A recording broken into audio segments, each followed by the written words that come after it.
said? Do we really know that? I mean, you know, right, but found it. Found it. Do we really know that they do?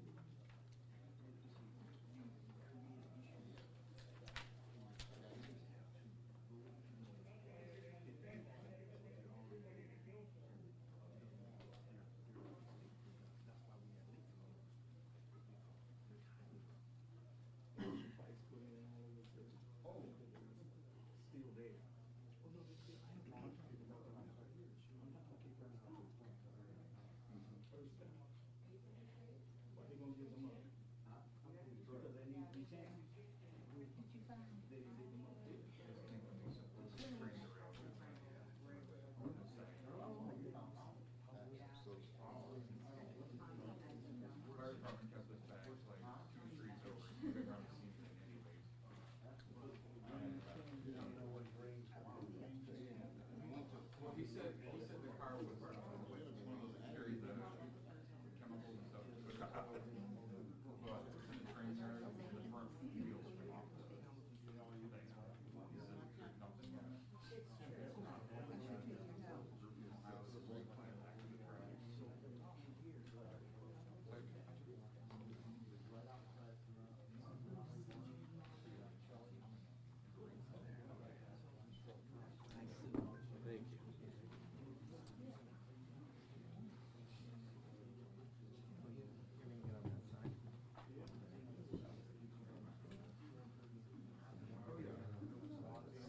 Okay. Oh, I'm good here. Chet, turn your ringer off. Turn your ringer off. It's off.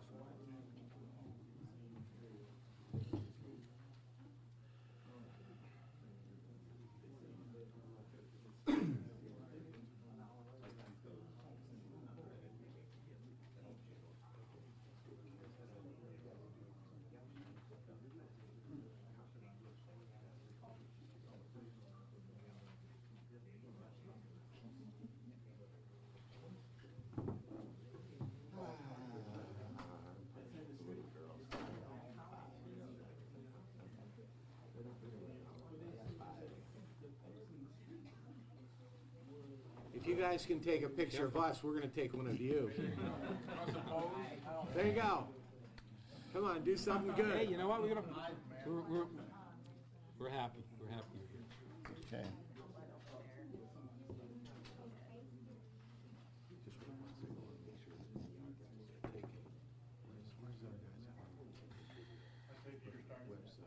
Okay. I don't know where they're at. What happened to video?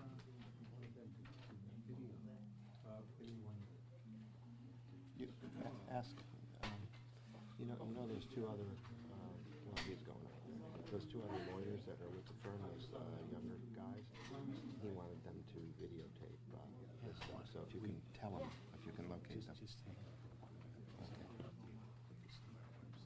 Right.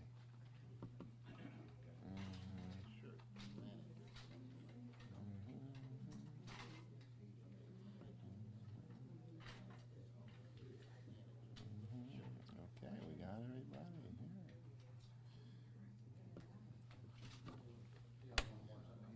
Okay, one more setup.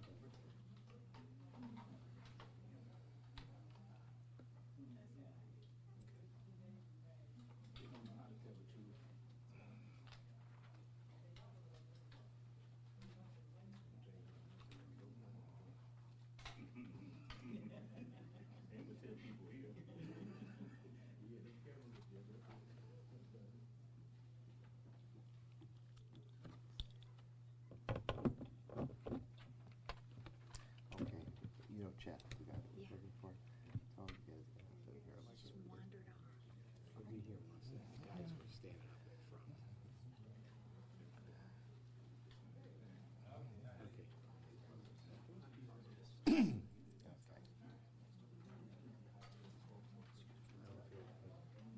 Do you need me to introduce you? Do you want me to? Yeah, that'd be great. That'd be great.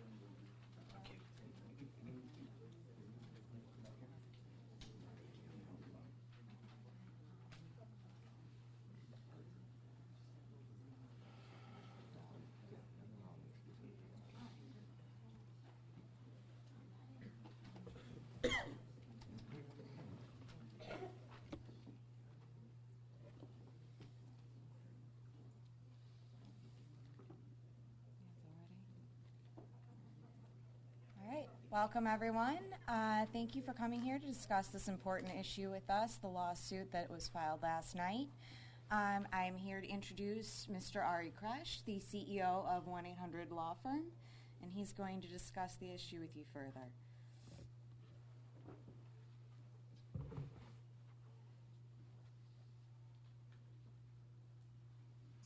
First of all, thank you very much for your interest in this most important matter to the citizens and the residents of Flint who have innocently consumed poisoned water.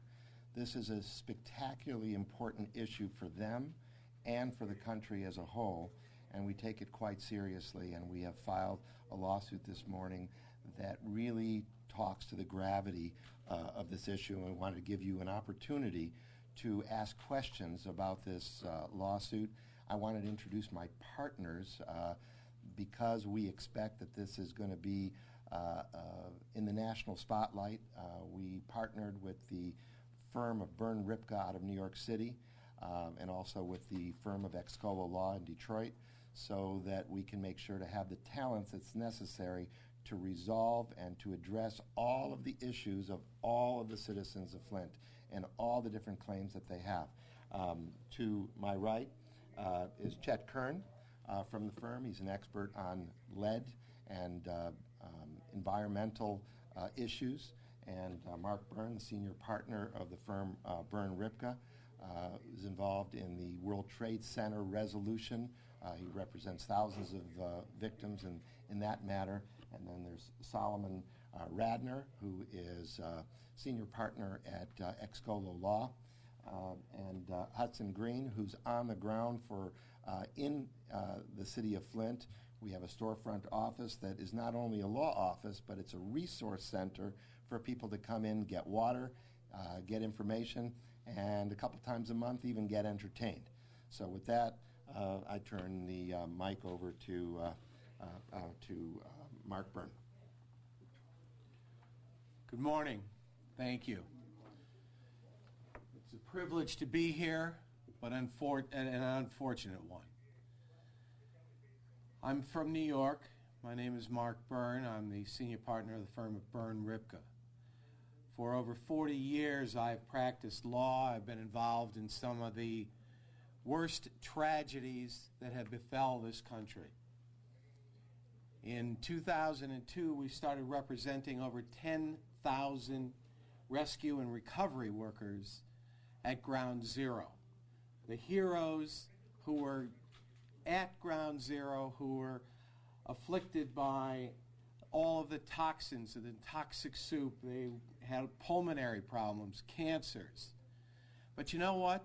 That pales today with respect to what is happening here in Flint. This is the United States of America.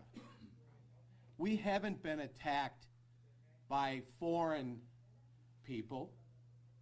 We've been attacked by those who are here in Michigan. And we put together a complaint for, in this case, on behalf of our hundreds of clients and on behalf of those afflicted here in Flint, with allegations that are entirely different than you've seen before, because we believe that we've uncovered a scheme which is going to make everybody in this country really, really think about what their government is doing and what they are doing for them and to them. And I have to say that the architect of that complaint and the allegations that were uncovered were done by my partner, Chet Kern. I'm going to have Chet give you the facts and why this is different and why we hope that not only the government of Flint, but our federal government will step in and help to rectify this as quickly as possible. No one here should suffer another day, another minute. No babies, no children in utero. No one should suffer another day. And for that, I want to turn this over to Chet. By the way, it's a great privilege to be working with Ari and with Solomon on this project. We're very lucky, and I guarantee you that we will bring the best representation to the citizens of Flint, the victims, the innocent victims. Thank you. Chet? Thank you. It'd be very hard to follow the passion that Mark has, but I maintain the same passion for the citizens of Flint. It's beyond tragic. It's a catastrophe beyond, I think, anybody in this room's comprehension. I'm dumbfounded. I'm numbed by the facts that I hear and what's the suffering for the citizens of Flint. You've heard all about all the other lawsuits that have been filed. We all know about the personal injuries, the damage. Everybody knows lead is bad. I've had 37 years as a practicing attorney, over 20 years doing environmental lead paint cases, more than 150 of those. We're not going to see the full effects of the damages to the children until they get older, until they have to function in a grown-up world. The adults, they suffer too.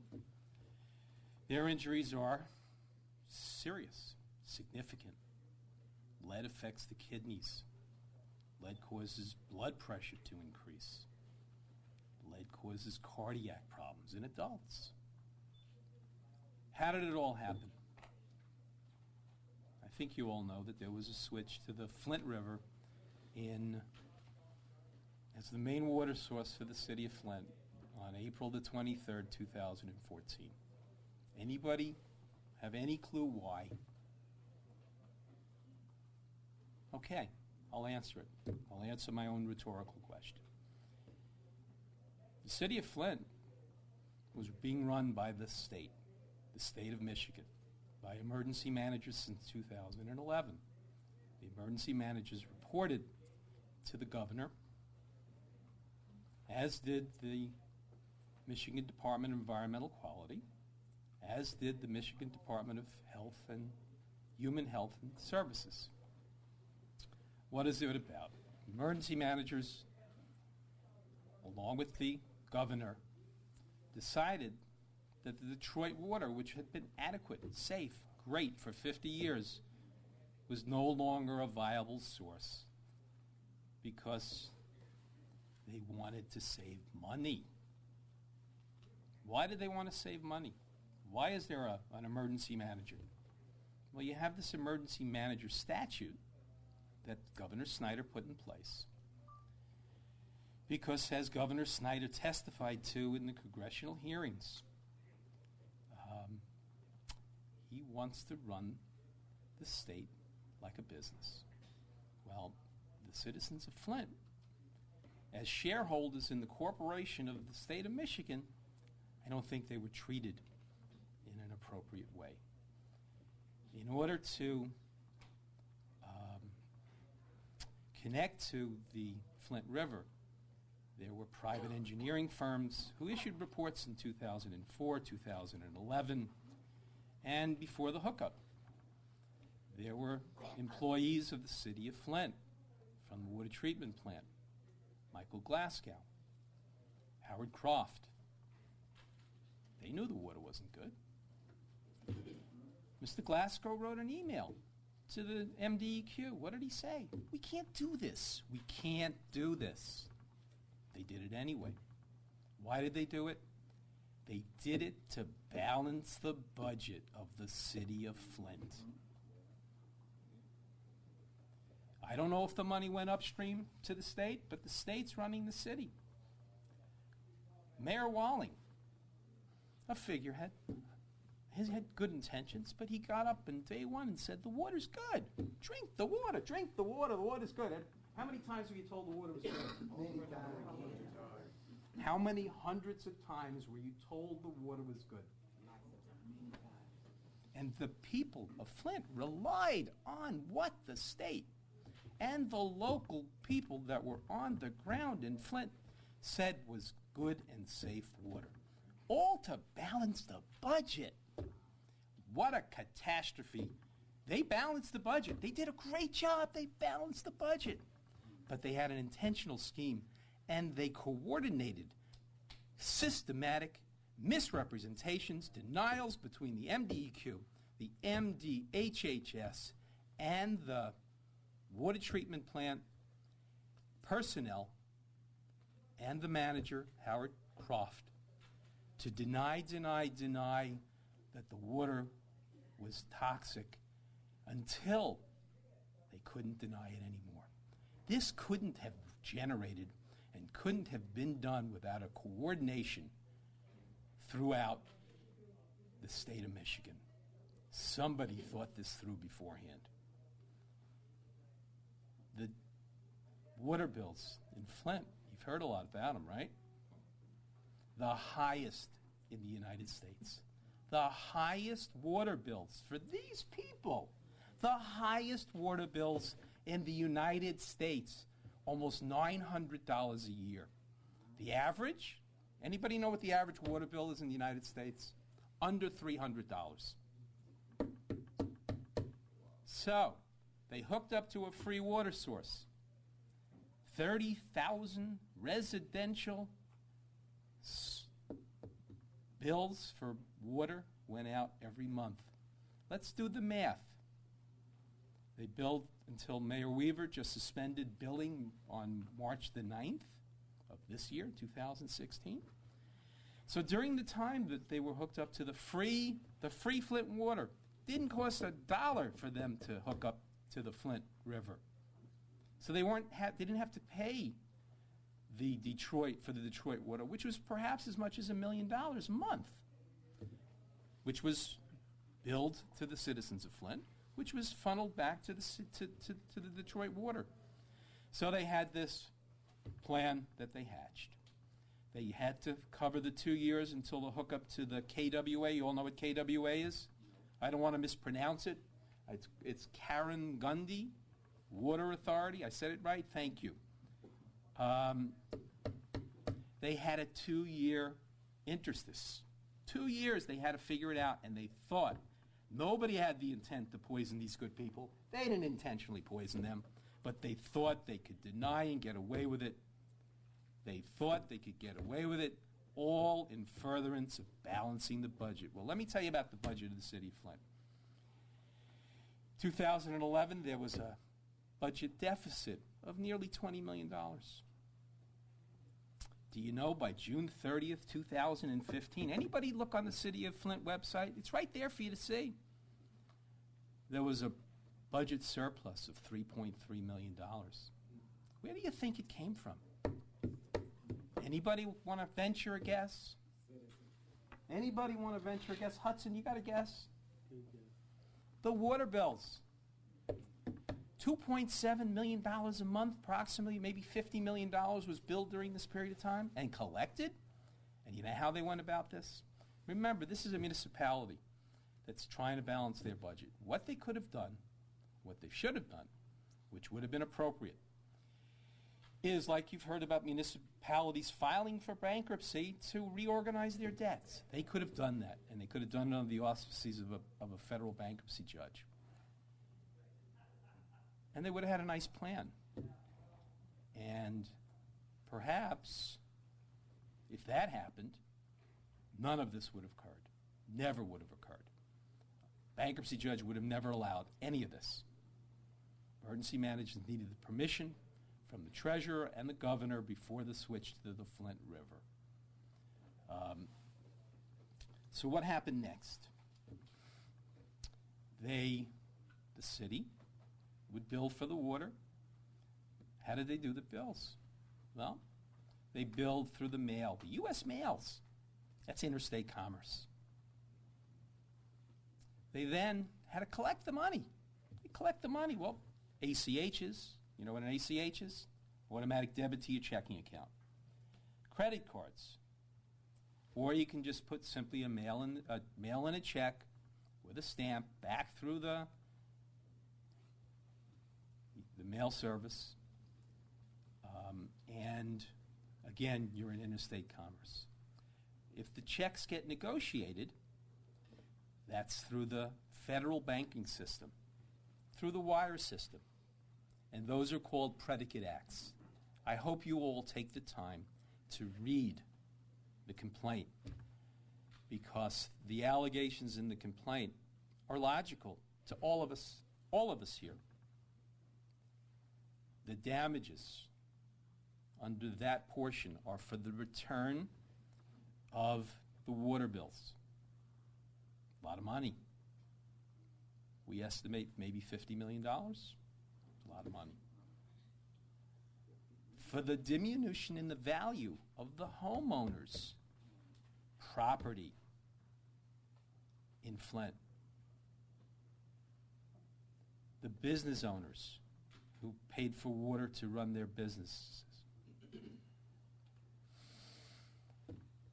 A catastrophe out of a financial scheme to balance the budget? Wow. Wow. I am numb as I stand before you here, because it's mind-boggling the mess that's been created out of a simple municipal fiscal budget deficit. I'm happy to answer anybody's questions. We've pled in the lawsuit, and you'll be able to see it, but there is a civil statute called RICO, civil RICO.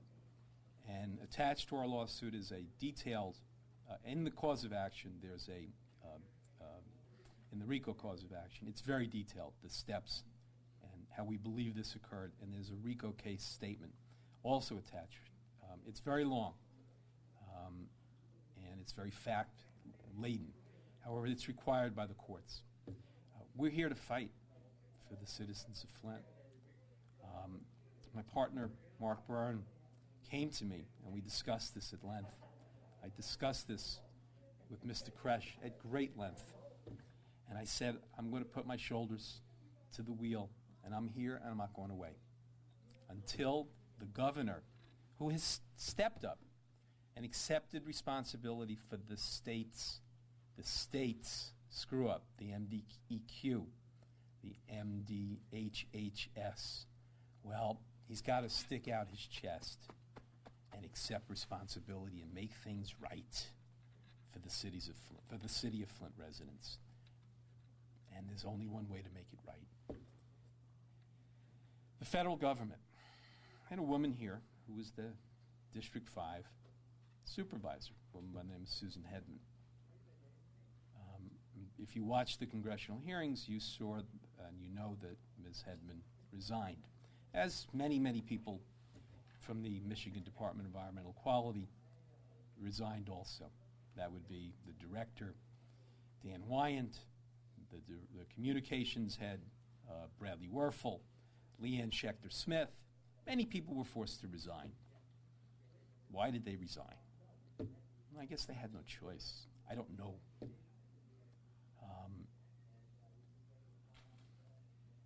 The federal government has been put on notice of our intention because, like everybody else,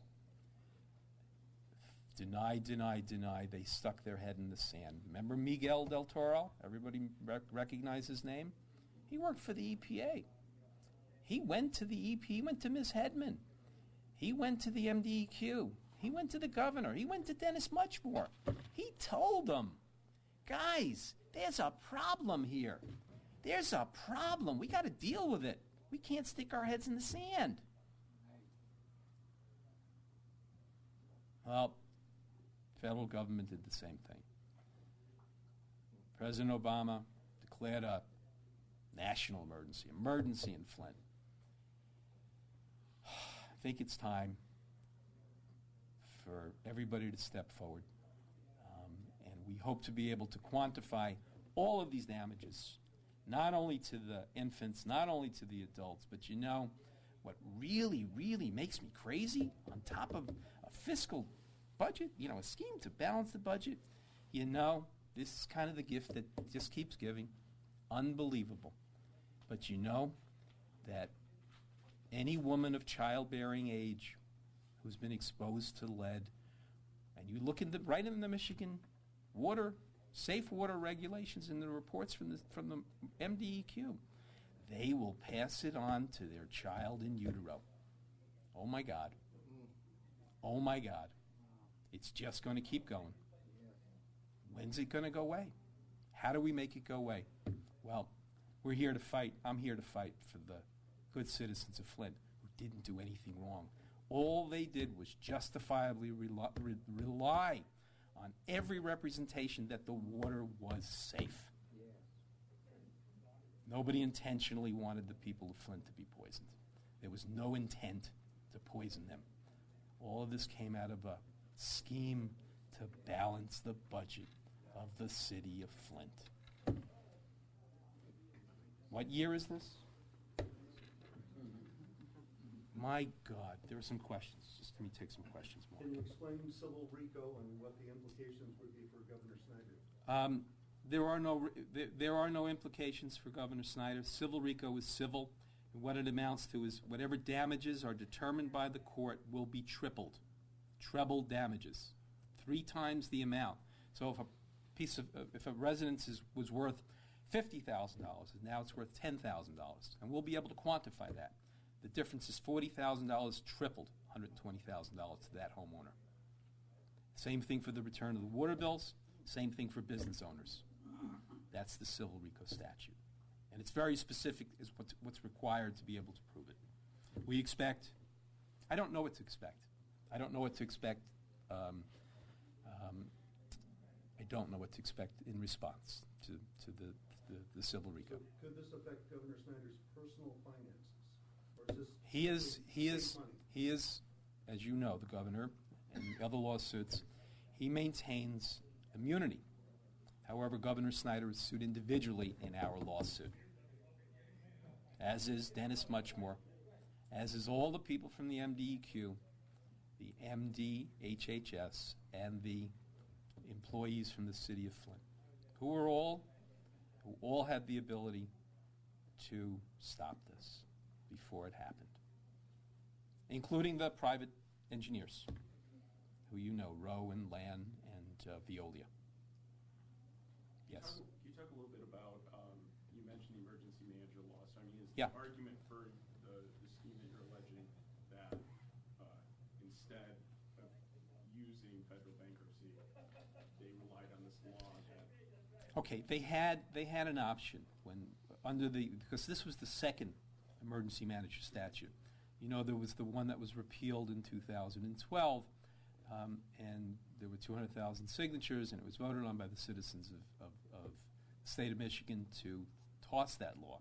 Well, very shortly thereafter, the governor wrote a new bill and was signed by the legislature immediately. It actually increased the emergency manager's powers, but it also said the following, that they have 3 options that they have to undertake. They have to consider mediation, conciliation, or filing for bankruptcy before they do anything.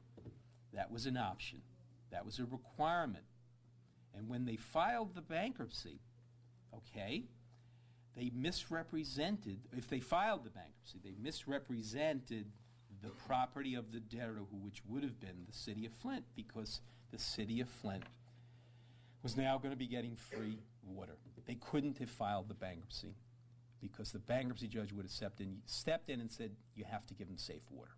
So there was predicates under the emergency manager statute which required the emergency managers to do certain things.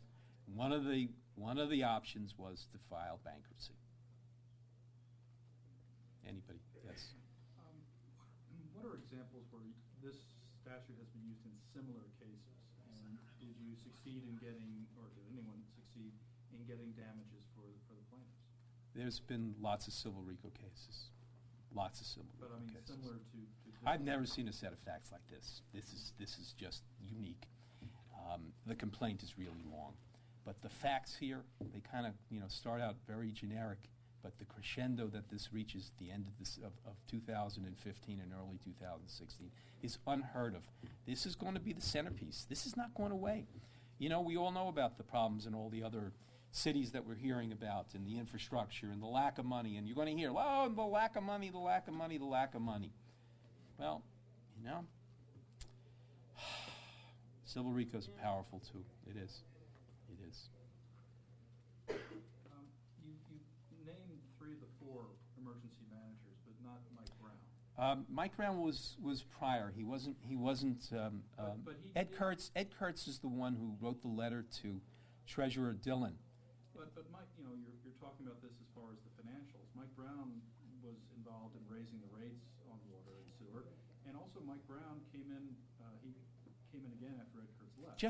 Was it for a month or so? It was for I forget. It was for an extended I period. thought it was a very short time. And what happened was is that Emergency Manager Kurtz wrote the letter to Treasurer Dillon seeking his permission to disconnect from the Detroit water system. That disconnection didn't occur until April 2014, and that was under the watchful eye of Emergency Manager Early. I'm sorry. Would any of your clients like to talk to us about why they are a part of the suit? Anybody want to talk? Don't be shy. We're not that scary. Anybody? Step up to the mic, please. Step right up. And if you could do us a favor, if you can give us your name and where. I don't mind.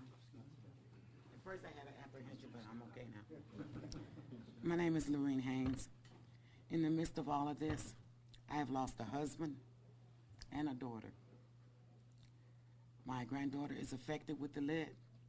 She's having focus issues in school. The school is working with me. I'm working hard to get her life back on track. She's only 12. What's going to happen down the road, I don't know. I want to know. I need answers, and I don't know where to begin. That's what I have to say. Ms. Haynes, can you spell your last name for us? Haynes. Anybody else?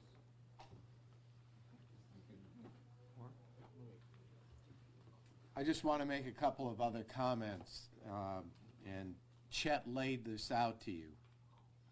This really is, you know, filing a lawsuit is really a very easy thing. Generally, you make, say, a car accident. I was driving my car, the defendant was behind me, hit me from behind, and I've got a bad back, and I'm suing you for damages. This isn't that. Most of the lawsuits that have been filed to date in this case are like that. But this is different. This took hundreds and hundreds of hours and investigation to uncover this scheme. And we don't take filing a RICO, civil RICO case lightly. And that's why we waited. We could have filed a lawsuit weeks and even months ago. But we wanted to make sure that we were going to get every single person compensated, that we were going to get everybody what they deserve. And as Chet told you, the damages here can go on not only for a year or 2 years, but for generations.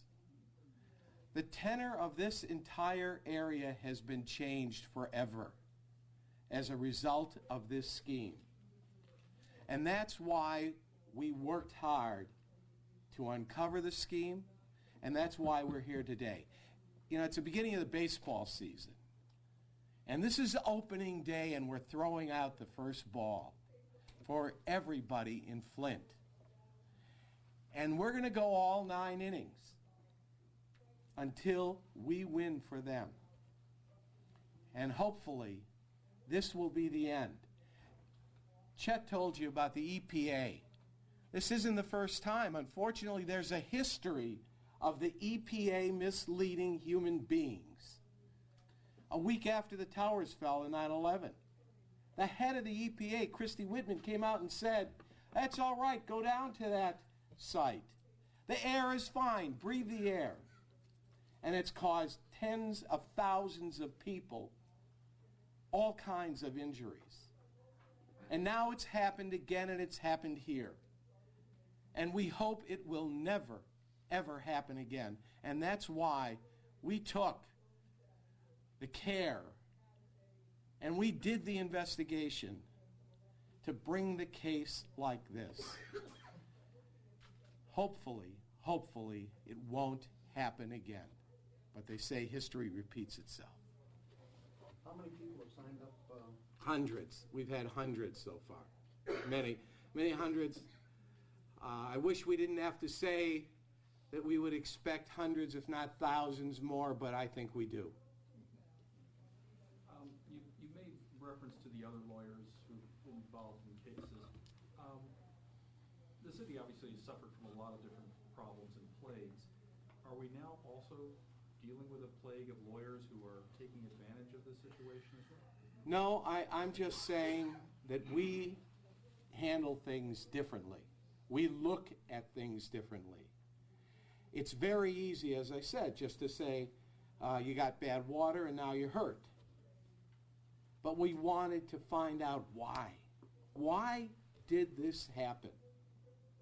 And Chet was able to uncover the real facts, the real truth behind why there is such a tragedy here.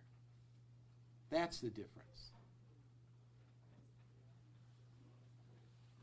One other question. The governor's office filed, or the state filed a brief earlier this week trying to get a case dismissed, among other things claiming governmental immunity. How do you get around the governmental immunity argument in this case? Well, we asked for prospective relief against the governor. We haven't, in the RICO claim, we haven't named anybody in their official capacity. They're named individually. We do expect to be able to get around governmental immunity, hopefully. That should not be a shield here. And I'll address that. There's something called the state-created danger doctrine. And these facts, I think, are sufficient to make out our case in the personal injury portion of our case against the state agencies, MDEQ and the MDHHS. HHS is correct, yeah. The governor and the state, they are sued prospectively, and that's for injunctive relief and a declaration from the courts, and we'll await as that unfolds in the very near future. Was this filed in Genesee County Circuit Court? This was filed in the federal court in Detroit, yes. U.S. District Court Detroit or Bay City? In Detroit.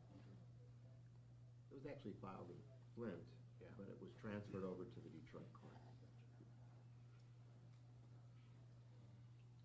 Well, Shooty's doing his own investigation and looking at a possible lawsuit on the state. He announced that a while back. Is this going to compete with that? I don't think it competes in any which way. The city of Flint put the state on notice just a few days ago that they want to go after the state. And they said they're doing it to protect themselves. Well, I think it was a pretty intelligent decision because the city of Flint was run by the state.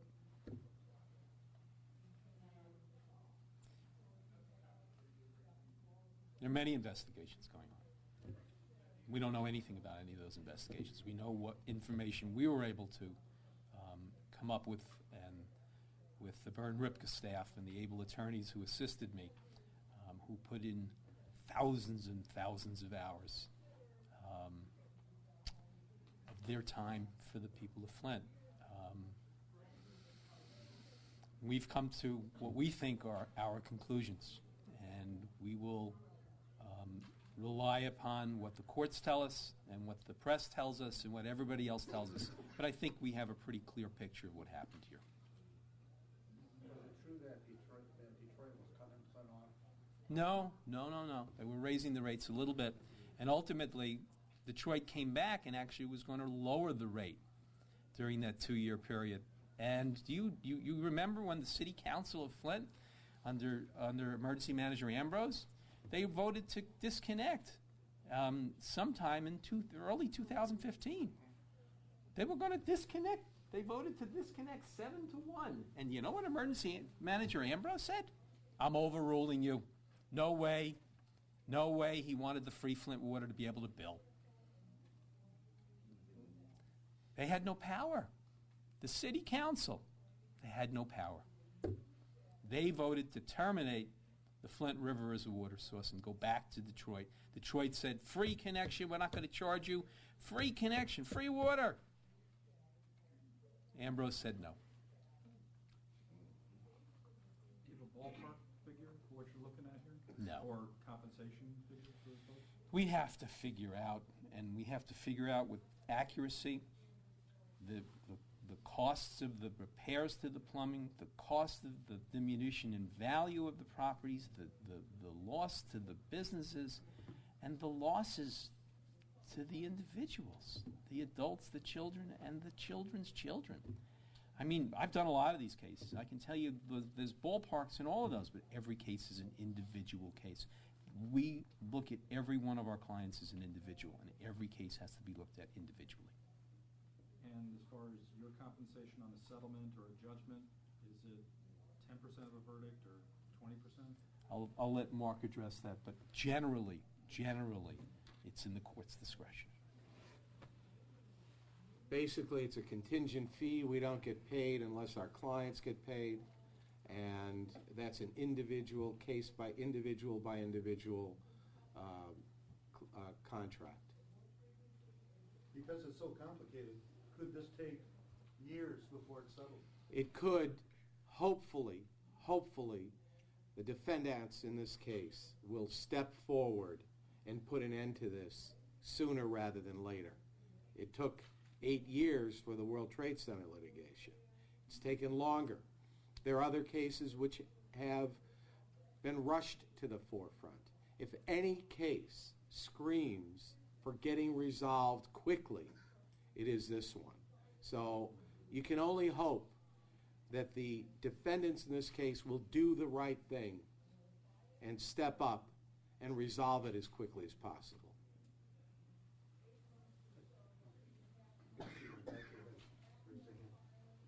Yes.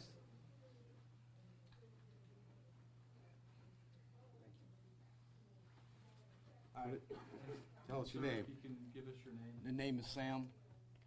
That's good enough for now. My concern is that the situation needs to be taken care of right now, for the water to be clean at our tap. I see the city is trying to do infrastructure. The houses have all been contaminated. Your hot water heater, the pipes, when you turn your tap on, that's nasty water. I've tried several times to talk about filtration systems to people. They say they're going to get back with me, and they don't. Now, if we can fix water in third world countries all over the world, and they get clean water, why can't we do it in 2015 here in Flint? So, being a resident here, it's kind of emotional because I see things that should not be happening. Doctors are telling their patients to soak this part of your body in water. How are you going to heal and you're soaking your body in contaminated water? Bottled water's fine. You can't take a shower under that kitchen tap. That little thing they give you on your sink, you can't take a shower there.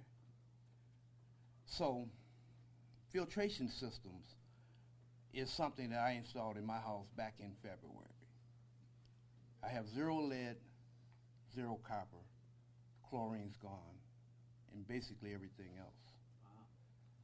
So, I'm believing that every time I talk to someone about it, they tell me I'll get back and they don't. Why is this? When the problem needs to be fixed now, not 2 years down the line, not when they figure out who's going to get sued, who's going to be going to jail. That's not our concern. Our concern is to fix it right now. Why don't we talk about the filtration systems? I keep saying that because it's working. These people in here, they want to turn their tap on and get good water. So Anybody wants to talk about it, you know, I'm not trying to push any specific brand or type of filtration system. Let's just talk about it, because some people's houses are different. They're going to need pipes changed. The hot water heater's got to go. Some people have plastic pipes. You can flush that system out. Like I said, this is 2015. You can do whatever needs to be done. It's easier to spend less than $5 million and fix everybody's house than it would be to look at $1.5 billion to fix the streets and the houses are still broke. Sam, thank you.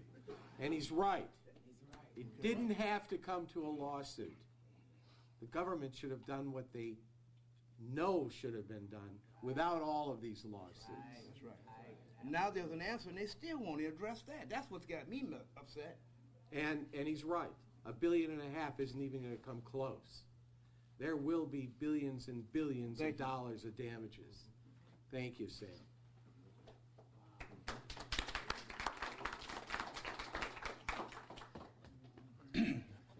My name is Delano Barnes, and for the last 5 or 6 weeks, I've been sick.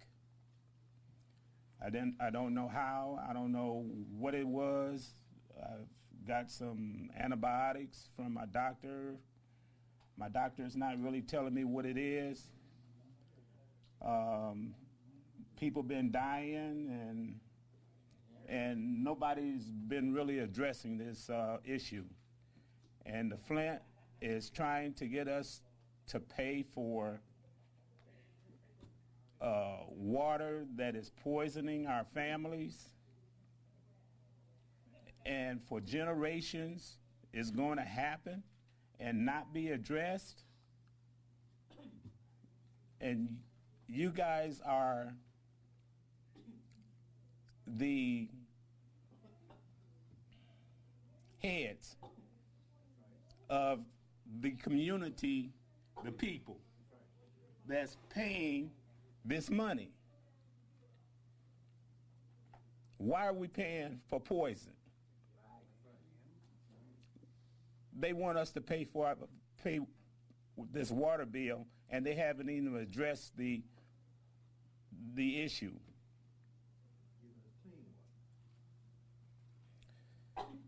People are dying even today, and nobody is going to say anything about it. What is that worth? And why is the budget a deficit? Is somebody pocketing this money? Nobody's even addressed it at that. Let's find out who's pocketing the money and put them in jail. That's all I got to say. Mr. Barnes, a couple of quick questions. The first name is the president? Yes. Okay. And last name? Barnes. Can you spell it for me? Barnes. And I do have one question. There have been a lot of lawsuits filed in this. Why did you decide to sign on to this one? Because I have noticed for years the government lied to people. I know this. I don't have any facts, but you have a sense of just knowing what's going on. But the people, most people, they don't matter. And if they did get up and speak, it's still pushed away. It doesn't matter. And a lot of us is fed up with it. Fed up to the point where there was people that couldn't deal with it, so it drove them out of their minds. And they was forced to do criminal things. They don't know why. Maybe it was because of the water. I don't know. But I'm just wondering, because, again, there have been a lot of attorneys in town, and I'm just wondering, why did this suit make you say, I'm going to sign up for this one, that I'm going to be a plaintiff in this case? Well, I had enough of the lies, and I feel like we've been lied to, and I'm in the middle of it. It's enough. It's just time for the people at the heads that we put in office to do their job properly and not be pocketing the money. I'm just fed up with it. Thank you very much. Thank you.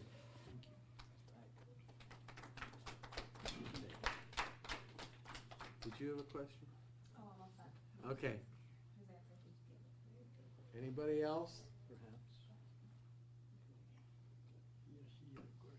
Come on.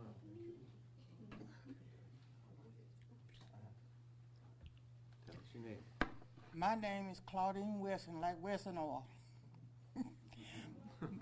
My concern is, okay, back in January, I think it was the 14th of this year, I was hospitalized for 5 days with rash all over my body.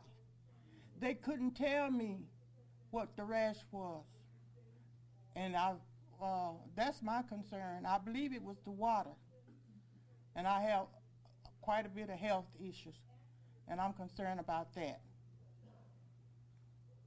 So I'm wondering why the doctors and the hospitals don't tell you exactly what's wrong with you. I'm thinking they're trying to protect the city to keep us from suing them. I could be wrong, but I feel like I'm right. Thank you. Ms. Weston, if I can ask you the same question I asked Mr. Barnes. Why, with all the different lawsuits that have been out there, and several have been out there for several months, why did you choose these attorneys? Well, I had some blood work done, and I signed when I was having the blood work done the check where if you wanted to see an attorney, that's how I came in contact with doing this, joining the law firm. Yeah. I have pictures of my rash. I can show it on my phone, but it was all over my body. I just took it on my arm. Thank you very much. Wow. Thank you.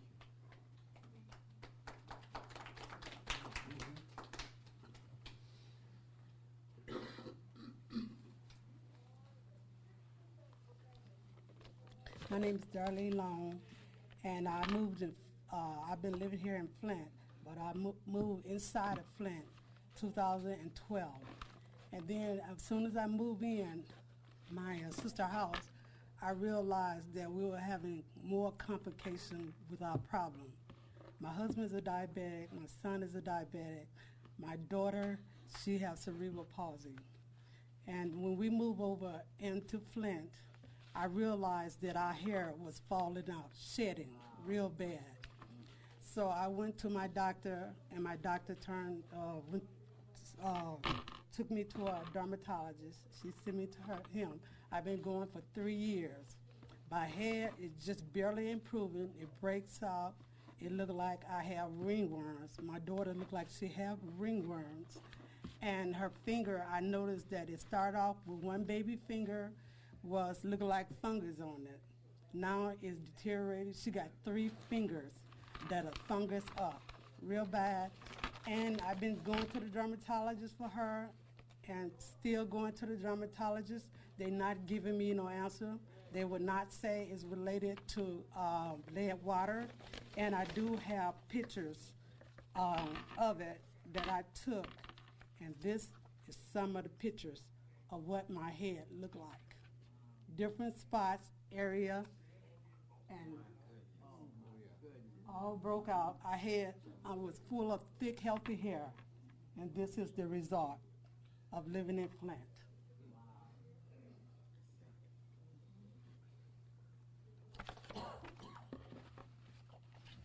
And I have one more picture I would love to show y'all. This is a picture of my daughter's hand that I said it started off with 1 finger, and now is climbing up higher, and I'm still not getting results, and I'm still questioning, asking what's going on, because she has enough problem being cerebral palsy, but now I have to deal with her fingers and everything else going on with her. Thank you. I'd like to introduce our partner from Detroit, Solomon Radner. He'd like to say a few words. Good morning, everybody. My name is Solomon Radner. It's tragic, and it's unfortunate, and it's also an honor to be able to represent these fine people and hundreds and possibly thousands more like them. There's a couple of quick points that I just wanted to make. First of all, there is no governmental immunity if certain facts take place. There are laws that have been created specifically to not give the government immunity when they create a danger. And in this case, that's what happened. And I focus a lot of my time on civil rights and 1983 actions, such as the state-created danger, which is a part of this case. To address another thing that's been mentioned a couple of times here today, I happen to believe that part of the tragedy here is that lawyers have to get involved. If it were an ideal situation, the government would have stepped up, they would have taken responsibility, they would have made all these people whole, they would have worked to help people. But as I think all of us know, and all of us can understand and appreciate, that's not how powerful people work. It's not how they think. They only take action when they get kicked. And often they have to get kicked in the pocketbook for that to happen. And unfortunately, you need complaints that look like this in order to make that happen. And in order to make that happen, you need lawyers. So is it part of the problem? It's part of the problem that the government created. But that's the role that we're playing here. And that's the role that a lot of the lawyers are playing here.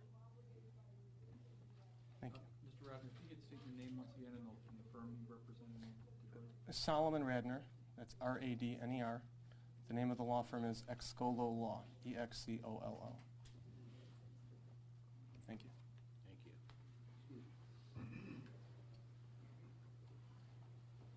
I just wanted to publicly thank all of you people that have taken time out of your days to come here.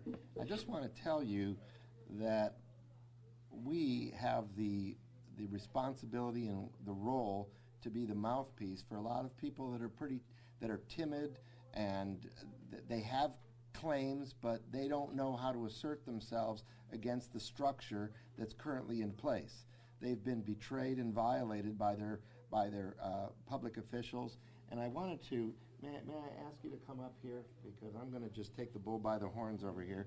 And, you know, as a pregnant mom, do you have special concerns? You know, what are your concerns?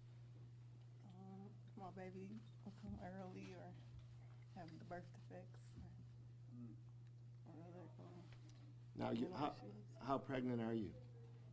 7 months. 7 months pregnant. So, you know, you were drinking water that came from the contaminated Flint River. Cooking with it. And cooking with it. And bathing with it. Okay. Anybody? Her name. What's your name? Shanika Mixon. Can you spell your first and last name for me? SHANIKAMIXON. Who's the little one? Solomon Mixon. And when was he born? December 29th, 2013. Thank you very much. If there's anybody else that, it's really important to share your personal stories. Come on up here, young man. Come on. Go for it. If anybody, it's really important to share your personal story. You can step up here because you're a big guy. All right. All right. What do you want to say?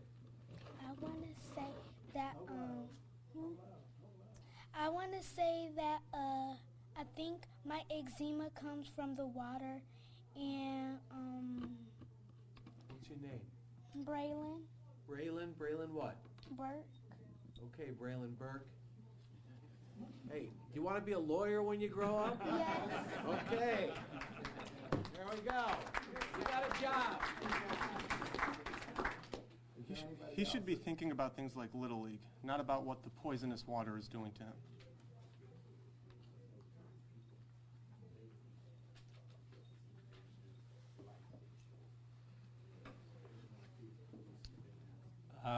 Thank you all.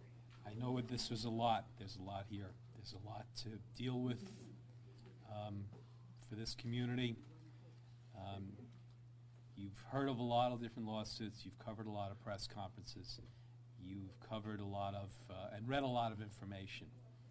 I really urge you all to read what's in this complaint and what's in this RICO statement. I urge you to take whatever action you can to compel those in control to make something right happen for the people who have been so damaged. Thank you. Thank you all. Thank you.